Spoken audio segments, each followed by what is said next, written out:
The first one is Arjun. Hi, Steven. I'm Arjun, and I'm from the East End Boys Club.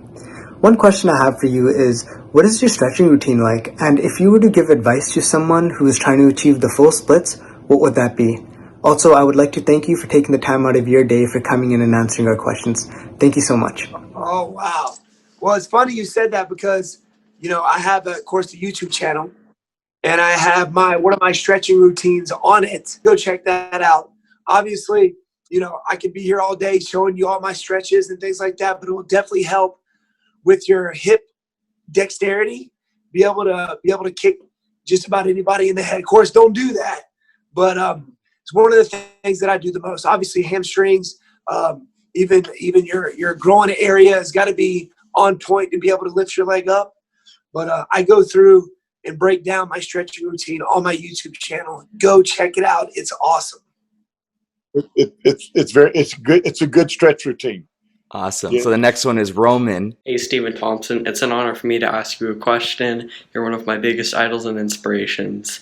My question is, what are the biggest advantages and disadvantages to your karate style? And how do you make up for those disadvantages against the highest level welterweights?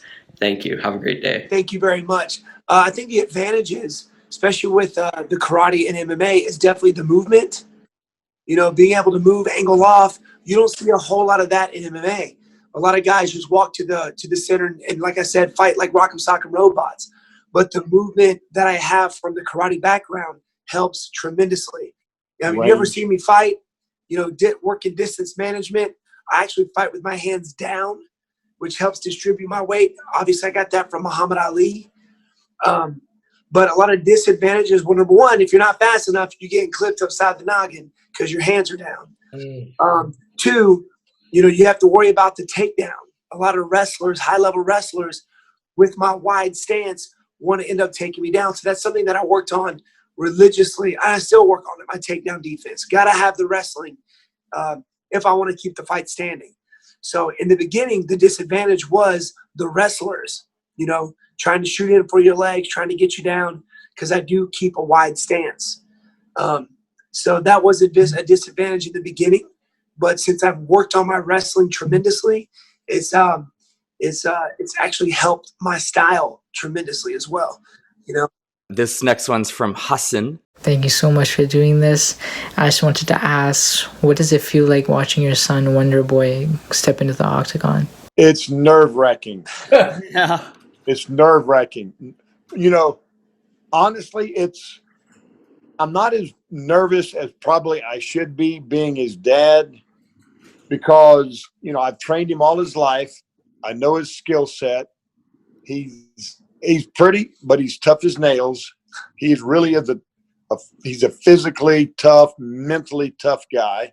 Mm-hmm. So I know that if he gets in bad situations, he can grind his way out.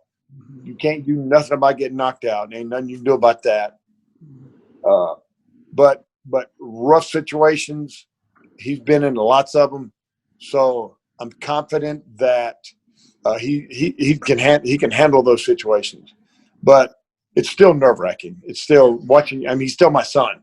You know what I'm saying? So yeah. Something that he always says before I step out there, and it always gives me a sense of calm. Before I step out, we make that walk to the octagon. He said, "Listen, man, you prepared yourself.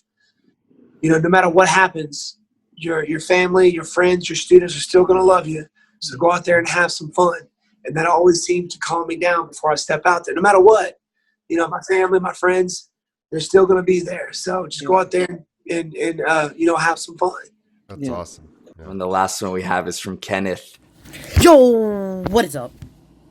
My name is Kenneth, and I'm a member of the Boys Club. I'm just wondering, what is your mindset going into your matches and after your matches?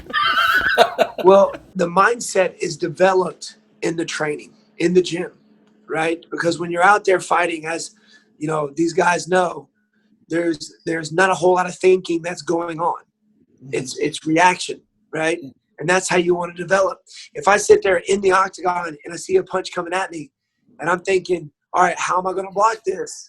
I've already been hit. It's too late. It's too late. Yeah. So that kind of training has got to be done in the gym, especially your mindset. When you first start the fight game, your body has got to go through a conditioning process, right? The sparring, the grappling, the wrestling, your body, it gets conditioned from the constant training and the bumps and bruises that you get. And being put in uncomfortable situations in the gym help you tremendously when you're out there in the actual fight. So I try and put myself in these positions, in these tough situations in training. Jerry Trimble. Yeah, Jerry Trimble was a bad motherfucker. Golden Boy. That's what they call Atlanta's Jerry Trimble. He hails from Vancouver, British Columbia.